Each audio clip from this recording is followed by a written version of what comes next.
Welcome to the Mompreneur Mastery Podcast, where we share actionable Instagram strategies that fit into a busy mom's schedule so that you can get more engagement, more leads, and more sales in less time so you can spend more quality time with your family. I'm Sydney O'Brien, an Instagram strategist who started my business with 3 kids under 5 and found a way to do it without sacrificing quality time with my family and only working 2 to 3 hours a day.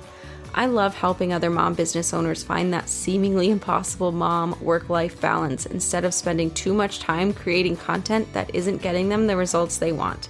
If you're an overwhelmed but very ambitious business owner and you want to strategize the heck out of your Instagram account so that you can save time and make more sales, you're in the right place.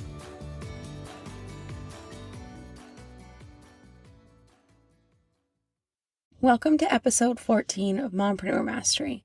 This episode is a continuation of last week that was all about the strategy behind auditing your content, because the absolute best Instagram strategy that turns your followers into clients is the one that is tailored specifically for your audience. And you do that with insights.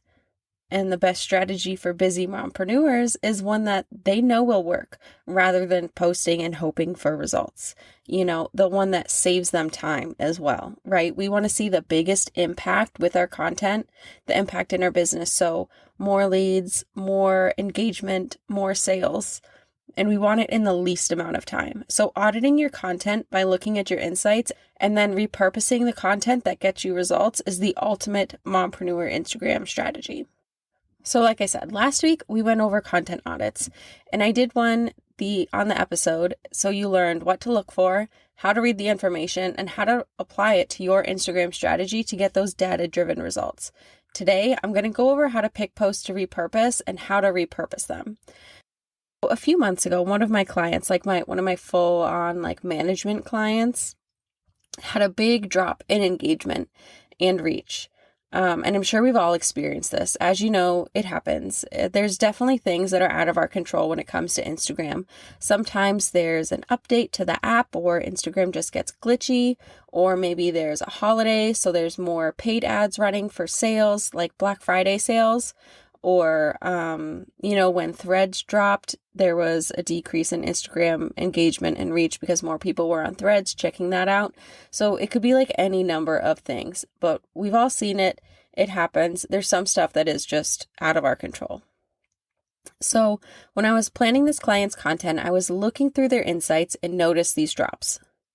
We weren't reaching as many accounts. We weren't getting as much engagement. It wasn't great. And like I said, it happens to everyone. Don't feel bad. It's inevitable at some point. But we still have businesses to run, right? So what do we do? How can we still meet our business goals? How can we still get new leads and nurture them and connect with them to turn them into paying clients from our Instagram content when the algorithm is just dicking around? The thing is, you check your insights to see what has done well for you in the past, and then you repurpose it. And when I say has done well, I mean you want to look at the posts that start lots of conversations, that get you clicks over to your website, to your blog or your sales page, the posts that get you followers that are specifically in your target audience. These are the results we want to replicate. And if you've done a content audit that I went over in the previous episode and you have that information, you can get really specific as to what kind of posts you should be making. I'll link to it in the show notes if you need a refresher or if you haven't listened yet. So for repurposing, I chose a post that got a bunch of comments in this instance. Knowing that there was a drop in reach that I couldn't really do much about, I knew repurposing a post that got me follows wouldn't be as effective. And I knew that with the low engagement and reach, it would be the wrong time to pitch an offer, right? Because I hadn't been nurturing these leads enough to really connect with them and convert them into paying clients. So I wanted to create more connections to nurture the leads that I already had so that I was in a better position to pitch an offer in the not so distant future. So for that, I wanted a topic that I knew people would want to talk about. So this client, she's an autoimmune wellness coach. She helps women with autoimmune diseases reduce their symptoms through diet and exercise. So a post of hers that had gotten a bunch of comments was one about nightshades. And just for some context here, if you're not familiar, nightshades it's like a family of plants that have a certain chemical in them that some people believe cause inflammation. Now, there are medical groups like the Arthritis Foundation, and they say nightshades don't cause inflammation.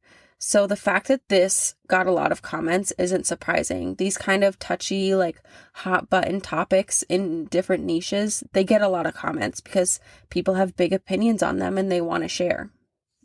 So the original post was a carousel, and it went over what nightshades are, a list of foods that are nightshades, and then the call to action, or the CTA, was for people to comment with their experience with nightshades. Did it cause RA symptoms? Did they have a flare-up after eating them? Things like that. Now, when I go to repurpose posts, I always follow a specific framework because it just makes life easier for me. I don't have to think too hard about it. I can follow these steps and just get it done and get a whole bunch of new content from one post. So this is part of the framework that I use. First, you take the post you want to repurpose and you make note of its topic, its pain point, the pain point addresses that your target audience has, and the related desired outcome that your target audience has around this pain point. So for this particular post, the one about nightshades, the topic is nightshades, obviously. The pain point for the followers would be their symptoms, right? The inflammation, the pain, the fatigue, all of it. They're looking for more information to manage their symptoms as much as they can through their diet. They want to learn about foods that might make those symptoms worse so they can avoid them. And then the desired outcome would be being able to make more informed dietary decisions to potentially reduce their symptoms or flare-ups.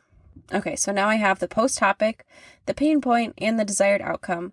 I'm going to show you how I can use all of that to turn this one post into 9 new posts that will get you those comments and get you that connection that you need to nurture your followers and convert them into paying clients. Okay, so first, we're going to make a post all about how your dream client can avoid the pain point. Okay, they don't want to deal with it, and you can help them not have to. That's why you're here. So you should be talking about it in your content.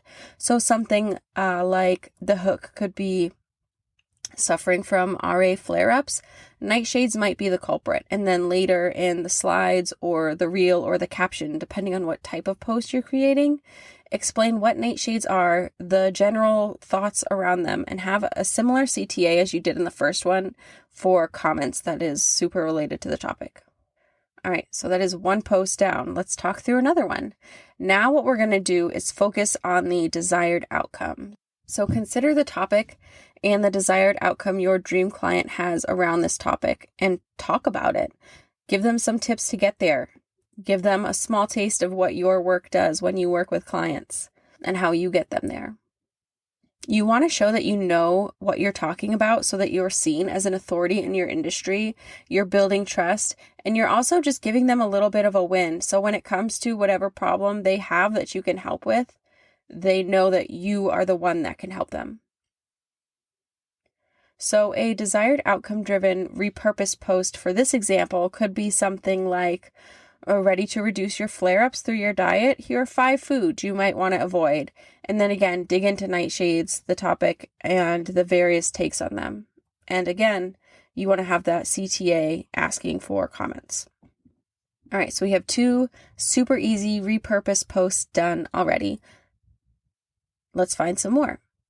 Now, after a pain point and a desired outcome-driven post, I like to do a deeper breakdown, which really results in multiple posts. So for each of those 5 or however many foods you mentioned in the last repurpose post, you're going to create a new post about each of those foods. For this specific example, you could talk about the chemicals in it, or maybe share alternatives to those foods that your dream client could use in common recipes or dishes if they're trying to avoid nightshades. Or maybe you could share statements from different health organizations or statistics from studies if there are, differences in them. Things like that. Go a little deeper into the why and do one at a time. So for this client, I came up with 5 new posts. I did 1 post for each type of food that was mentioned in the previous post. And I just did a breakdown of what was in it, like the chemicals in it that people thought were helping to cause inflammation. I gave different viewpoints if I could find some from different organizations. And then I normally did a call to action of, do you still eat these foods? Do you try not to? Do you try not to eat these foods? Have you noticed a difference in your symptoms? Things like that. And so, yeah, that was 5 posts plus the other 2 that I repurposed. I'm up to 7 newly repurposed posts that I know are going to get us comments. That is great. And I have 2 more for you. So this next strategy is actually one of my favorites. Even though we were in like a super dip in reach and engagement, this actually did get us a few new followers just because of the type of post it is. And it always works out this way for this type of post. So it's one of my favorite ways to repurpose. Okay, so here's what I did. I took a section of the caption that was more like emotion based, and I used it to transformed it into a motivational message or like inspirational quote type of thing. And you'll probably have to add to it. You can't just copy and paste a quote. You'll need to adjust it a bit to get the desired effect. For example, there was this line in the original caption about your health being worth the time and effort it takes to find alternatives to certain foods or to do some research about foods you should be avoiding. So I took that and I turned it into a post that said, friendly reminder, your diet and lifestyle change may not cure your illness, but it can improve it drastically. You're worth the effort. Make yourself a priority. The call to action was something like drop a heart emoji in the comments if you agree. And the call to action was so simple and so easy that people did it, which definitely increased the reach. And like I said, it got us new followers, which was great. All right, so we are up to 8 new repurposed posts now, and I don't even know how long it's been, but it was super easy to do. This is going to be the last way to repurpose that I go over in this episode. And again, I know I said this the last time, but it's also another favorite of mine just because of how incredibly effective it is. Now, it's just looking at the original post topic and pain point and tell a story about it. Share a case study where you helped one of your clients get past this pain point.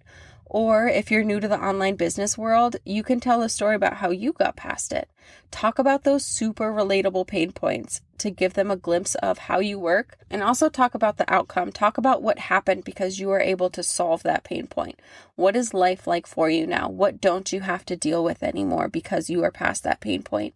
Storytelling posts are really, really powerful because everyone can relate to them. Everyone in your target audience can relate to them and they'll connect with you because of it. They're also usually pretty emotional and emotion sells. So I always recommend a storytelling post as part of your repurposing strategy. All right, so there you go. 9 new posts from one original post that got a ton of engagement so that you can easily come up with new content ideas without stressing or wasting your super valuable time. And you know that these posts will get you the interactions you need to connect with leads and to be able to convert them into paying clients. So just a quick recap. It was a post all about avoiding the pain point, a post all about getting the desired outcome, a post for each point in the original post that goes just a bit more in depth, an inspirational post about the topic, and then a storytelling like case study type of post that gives you a great starting point if you are new to repurposing your Instagram content. And also you can see why repurposing is such an important part of your strategy, especially as a mompreneur. It is all about making your efforts count. When you repurpose your content, you're not reinventing the wheel every time you post. Instead, you're taking what's already worked and finding new ways to share it so that you can save time on content planning and creating, but still get more leads and more sales. If you're not repurposing past posts, you're leaving opportunities for connection and sales on the table while potentially wasting your time. And you could also be experiencing slow growth, missed leads, and a whole lot of frustration from doing the whole throwing spaghetti at the wall to see what sticks thing. So I'm really excited for you to use this framework to repurpose your own content. And I would love it if you could send me a DM over on Instagram and let me know how it goes for you, or if you have any questions. I am at socially.yours.strategist. And if you're really excited about trying this new repurposing framework, I want to share some really exciting news with you. Over the past few months, I have been working on a new course and coaching program called Profitable Repurposing. This program is specifically designed to help busy mompreneurs transform their Instagram strategy into this data-driven powerhouse, right? I know we are all busy, and I know we all want to make sure that the time we're spending on content planning and creating is actually getting us sales and converting followers into paying clients. So I made a framework to do just that. And I know, again, you're super short on time. You're so busy. So I made the lessons so super short so that you can watch them in less time than it takes your toddler to put their shoes on when you're trying to get out the door. I'm also pairing this course with coaching calls and daily virtual support in a private Facebook group so that whenever you have questions, you have a way to reach out and get an answer and get support as you learn how to analyze your content and implement the super easy step-by-step framework to repurpose your Instagram content for a high-impact, data-driven Instagram strategy that you can do in less time while making more sales. This episode and the previous one are really just like a small bit of what you get in the course. So if you want more of this content, if you want more of this help to have a more data-informed strategy, be sure to check the link in the show notes to learn more about profitable repurposing. Thank you so much for listening. If this content was helpful for you, if you found it valuable, I would love it if you could leave a review on Apple Podcasts so that other mom business owners can find this episode and get the same tips and strategies to support their business and their families. If you have questions or just want to connect, you can find me over on Instagram. My handle is @socially.yours.strategist.